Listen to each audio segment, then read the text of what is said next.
नमस्कार, स्वागत है आप सभी लोगों का सरकारी भर्ती के इस यूट्यूब प्लेटफॉर्म पर। इस वीडियो में हम चर्चा करने वाले हैं जो बिहार में BSPHCL के अंदर टोटल 2610 वैकेंसीज आई हैं। उसमें जूनियर अकाउंट क्लर्क की एलिजिबिलिटीज़ क्या है, नंबर ऑफ वैकेंसीज क्या कितनी है और क्या एज ग्रुप है, क्या क्राइटेरिया है, वो सारी बातें हम इस वीडियो में करने वाले हैं। सबसे पहले अपना टाइम को वेस्ट किए चलते हैं, स्टार्ट करते हैं। BSPHCL एक बिहार सरकार की एक सरकारी कंपनी है जिसमें जूनियर अकाउंट क्लर्क की वैकेंसीज आई हैं।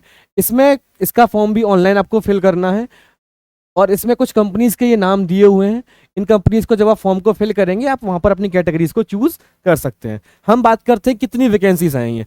टोटल नंबर ऑफ वैकेंसीज कितनी है? 300 वैकेंसीज भी कम नहीं होती हैं। अगर हम बात करें कैटेगरीज वाइज तो यूआर यानी कि जनरल में 43 और जनरल वुमेन्स में 23, EWS यानी इकोनॉमिक वीकर सेक्शन में 19 और वुमेन में 11, SC में SC जनरल में 40 और SC वुमेन में 22, ST जनरल में 5 और ST वुमेन में 2, EBC जनरल में 52 और EBC वुमेन में 28, वैसे ही 26 और 19 BC में। इसका मतलब क्या है कि जो यूआर कैटेगरी में है, यूआर कैटेगरी की वुमेन्स जो हैं वो जनरल में जा सकती हैं, बट यूआर कैटेगरी के जनरल के जो लोग हैं वो वुमेन्स की कैटेगरी में नहीं आ सकते। शायद मेरा अनुमान है आप इस बात को समझ पाए होंगे। फॉर एग्जाम्पल अगर आप EWS कैटेगरी में हैं और EWS कैटेगरी में कुछ वुमेन्स जो हैं वो आपकी सीट्स में आ सकती हैं, लेकिन आप वुमेन्स की सीट में नहीं जा सकते। ये इस बात को आप समझ पाए होंगे। अब मैं बात करूं, जो भी दिव्यांग लोग यानी कि फिजिकल चैलेंज लोग हैं उनको government as per government Bihar के रूल्स के हिसाब से उनको कुछ उन्होंने छूट दी है, यानी कि वो फॉर्म को फिल कर सकते हैं, लेकिन उसकी एलिजिबिलिटीज क्या है? जो 12/10/2017 को जो उन्होंने सर्कुलर निकाला था उसके अनुसार आप दिव्यांग की कैटेगरीज में आते हैं अगर तो फिर आप वुमेन हैं या फिर आप EWS हैं, ये भी आप क्या है जो रिजर्वेशन मिलेगा आपको वो क्या मिलेगा? जो जनरल एडमिनिस्ट्रेशन है गवर्नमेंट ऑफ बिहार का उसके अकॉर्डिंग दिया जाएगा। फिर अगर आपके दादा, आपके दादी, नाना या नानी कभी फ्रीडम फाइटर हैं या रहे हैं, सॉरी अभी होंगे तो नहीं, रहे हैं, तो उनको भी 18/2/2016 का जो गवर्नमेंट ऑफ बिहार का रूल्स रेगुलेशंस हैं उसके अनुसार अगर आप उसमें लाई करते हैं तभी आपको वो बेनिफिट मिलेंगे। फिर मैं बात करूं क्वालिफिकेशन और एलिजिबिलिटीज क्या है इसकी। Graduate in commerce from any recognised university, आपने किसी भी भारत के इस देश के किसी भी संस्थान से आप क्या किए हो? ग्रेजुएट हो, है ना, कि रिकॉग्नाइज्ड यूनिवर्सिटी से आपने ग्रेजुएट किया हुआ। Appearing candidate are not eligible to apply, जो बच्चे अपियरिंग हैं वो अप्लाई इसको नहीं कर सकते। जो बच्चे अपियरिंग यानी कि पढ़ रहे हैं, कर रहे हैं बीकॉम, वो अभी इसको अप्लाई नहीं कर सकते। और प्रोबेशन पीरियड क्या है? 2 साल का है, यानी कि जब आपको अपॉइंटमेंट लेटर मिल जाएगा, जब आप नौकरी करना स्टार्ट कर देंगे तो उसके 2 साल तक आपके काम को देखा जाएगा, फिर अभी तभी आपको क्या परमानेंट किया जाएगा। अमूमन सरकारी नौकरी में सभी को परमानेंट कर दिया जाता है, कुछ कुछ समय में सबका प्रोबेशन पीरियड रहता है, यूजुअली कंपनीज में रहता है, तो वही इन्होंने यहाँ पर बताया हुआ है। और प्रोबेशन पीरियड में आपको सैलरी क्या मिलेगी? 9,200 आपकी कंसोलिडेटेड मंथली पे होगा। बाकी जैसे ही आपके 2 साल पूरे हो जाएंगे तो जो लेवल 5 है 7 RPRCC यानी कि 7th पे कमीशन जो है बिहार सरकार का, उसके अकॉर्डिंग जो लेवल 5 की सैलरी है वो आपको प्रोवाइड की जाएगी आपके प्रोबेशन पीरियड के कंप्लीट होने के बाद। अब अगर मैं बात करूं कि एज लिमिट क्या है, तो यूआर की एज लिमिट 21 साल है, कम से कम 21 साल की हो, अधिकतम 37 साल की हो आप। SC के लिए 21-42, ST के लिए 21 और 42, EBC के लिए भी 21 और 40, BC के लिए 21 और 40। और फीमेल, यूआर की फीमेल है ना, इसकी फीमेल के लिए तो यही एज रहेगी, जो यूआर की फीमेल है उसके लिए 21 और 40, यानी कि आपकी एज क्या होनी चाहिए? 21 कम से कम और 40 अधिक से अधिक 40 एज होनी चाहिए। जो भी लोग दिव्यांग यानी कि फिजिकल चैलेंज है उनको 10 साल का एडिशनल बेनिफिट मिलेगा, यानी कि अगर आप यूआर कैटेगरी के दिव्यांग हैं, फिजिकली चैलेंज पीपल हैं, तो आपकी मैक्सिमम एज क्या हो जाएगी? 47 साल, यानी 47 साल से आप बड़े ना हो। इनकी 52, इनकी 52, इनकी 50, इनकी 50, इनकी भी 50। ठीक है। अब बाकी मैं बात करूं, मैक्सिमम एज लिमिट जो है वो आपकी कैलकुलेट की जाएगी। हाँ, आप कहाँ से हो? आप अगर जो है वो बिहार का डोमिसाइल रखते हो तभी ही आपको इसका एडवांटेज मिलने वाला है। अगर आप बिहार का डोमिसाइल नहीं रखते हो तो आपको एज का एडवांटेज नहीं मिलने वाला है। रिजर्वेशन कैसे मिलने वाला है आपको? रिजर्वेशन के जो रूल्स हैं, जो गवर्नमेंट ऑफ बिहार के रूल्स एंड रेगुलेशंस हैं वही यहाँ पर लागू होंगे। और जो बच्चे BC या EBC रिजर्वेशन को चाहते हैं तो उनके पास में कास्ट का और नॉन क्रीमी लेयर का सर्टिफिकेट दोनों होना चाहिए। कहाँ से? जो होम डिस्ट्रिक्ट से बनता है, गवर्नमेंट ऑफ बिहार ने जो इशू किया है, और 1 साल से पुराना not more than a year, यानी कि ऐसा ना हो कि 2-4 साल पुराना सर्टिफिकेट लेकर आप आए और कहें ये लीजिए, वो नहीं। 1 साल से पुराना नहीं होना चाहिए, 1 साल से कम का ही होना चाहिए। और वैसे ही मैं बात करूं एससी और एसटी के लिए भी,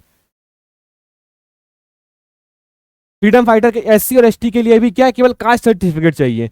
पीसी और ईबीसी के लिए कास्ट और नॉन क्रीमिलियर चाहिए, और एससी एसटी के लिए क्या चाहिए, कास्ट सर्टिफिकेट केवल चाहिए, ठीक है, होम डिस्ट्रिक्ट से आपका बना हुआ हो। बाकी the candidate who claims reservation for against relative freedom fighter के जो लोग हैं, उनके पास में भी गवर्नमेंट ऑफ बिहार, जैसे मैं जिसकी चर्चा मैंने ऊपर रेवोल्यूशन की थी, वहां से सर्टिफिकेट जो बनता है उनके पास में वो होना चाहिए। Candidate who claims economical weaker section को जो मांग कर रहे हैं, जिन्हें इकोनॉमिकल वीकर सेक्शन चाहिए, यानी कि उसमें सर्टिफिकेट है उनके पास में, तो उनके पास में स्टेट का सर्टिफिकेट होना चाहिए। ईडब्ल्यूएस के सर्टिफिकेट सेंटर का भी होता है और स्टेट का भी होता है, तो आप स्टेट की जो एलिजिबिलिटीज है उसमें आते हो, ठीक है। अब इसमें यह भी लिखा है कि जो आपने जो भी इनमें से किसी भी क्राइटेरिया को आप फुलफिल कर रहे हैं, आप कह रहे हैं कि मैं ईडब्ल्यूएस में आता हूं, मैं फ्रीडम फाइटर हूं, मैं दिव्यांग हूं, लैंड लूजर हूं, लैंड डिस्प्लेस्ड हूं, उन सबके पास में क्या होना चाहिए, डोमिसाइल होना चाहिए। और at the time of documents verification, आप इसमें से किसी भी रिजर्वेशन को अगर आप क्लेम करते हैं, आप चाहते हैं कि इनमें से कोई रिजर्वेशन आपको मिले, तो आपके जब डॉक्यूमेंट वेरिफिकेशन होगा उस समय आपके पास में डॉक्यूमेंट्स होने चाहिए। और किस डेट के, जिस डेट की जब फॉर्म आया है इसमें मांग की जा रही है ना, 50 साल पुराना डॉक्यूमेंट नहीं चाहिए उन्हें, ठीक है, आप समझ रहे होंगे, मेरा अनुमान है। फिर फीस क्या लगने वाली है, यूआर यानी कि अनरिजर्व्ड की फीस, और एक्सट्रीमली बैकवर्ड और बैकवर्ड क्लास की फीस कितनी है, 1500 रुपए है।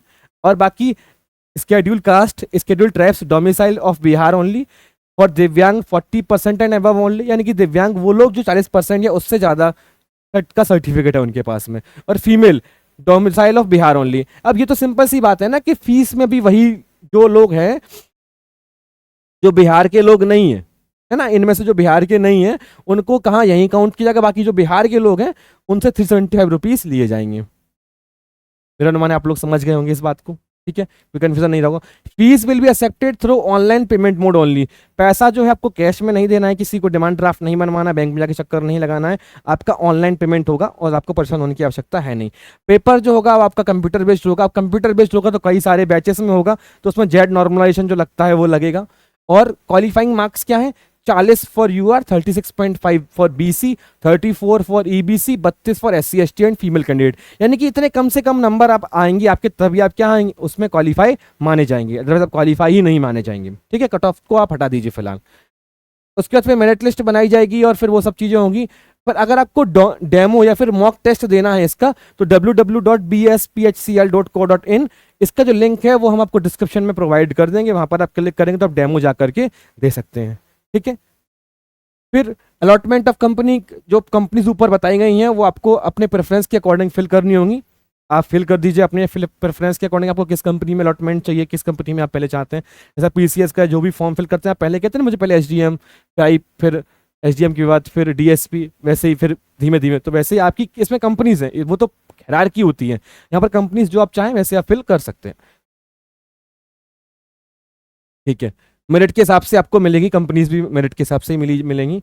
और इसका फॉर्म जो स्टार्ट हो रहा है वो 1/4/2024 को स्टार्ट हो चुका है। क्लोजिंग डेट कब है, 30/4/2024, यानी कि 30 अप्रैल 2024 को फॉर्म फिल होना बंद हो जाएंगे।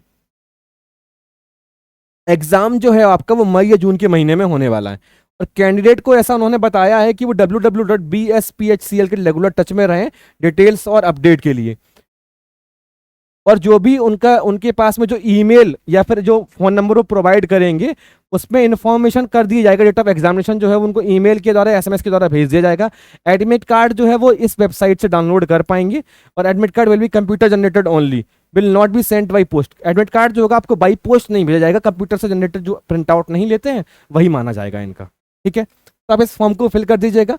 और इसकी जो लिंक है वो रजिस्ट्रेशन का जो लिंक है वो मैं आपको डिस्क्रिप्शन में प्रोवाइड कर दूंगा, वहां से आप सीधा जाकर उस फॉर्म को फिल कर पाएंगे, कोई कंफ्यूजन आपको नहीं रहेगा। और हाँ, ये बात बहुत ध्यान रखने वाली है कि आपके name, category, date of birth और पापा के नाम में आप कोई भी चेंज करने के लिए एलिजिबल नहीं है। जो आपने फॉर्म को फिल एक बार कर दिया वही फॉर्म आपका फाइनल आपकी जानकारी मानी जाएगी और उसी हिसाब से आपको अलॉटमेंट मिलेगा। बाद में आप बोलें कि नहीं ऐसा नहीं था, वैसा नहीं था, वो नहीं माना जाएगा। साफ साफ उन्होंने यहाँ पर लिखा हुआ है है ना, वही कंसीडर किया जाएगा जो आप उस समय फिल को करेंगे। यानी कि ये इसको चेंज करने का अलाउ नहीं है। आप नाम, अपने पापा का नाम, डेट ऑफ बर्थ और अपनी कैटेगरी को बदल नहीं सकते, ठीक है।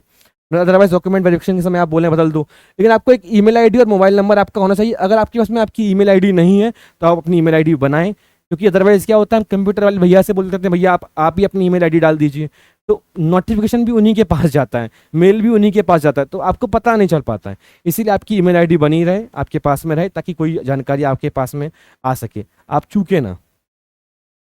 Date of submission of application form and age qualification criteria age on 31/3/2024।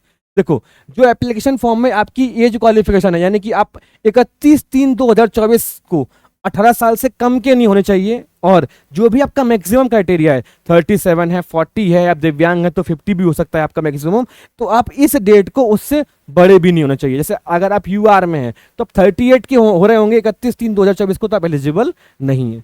यही इस बात को ये कह रहे हैं।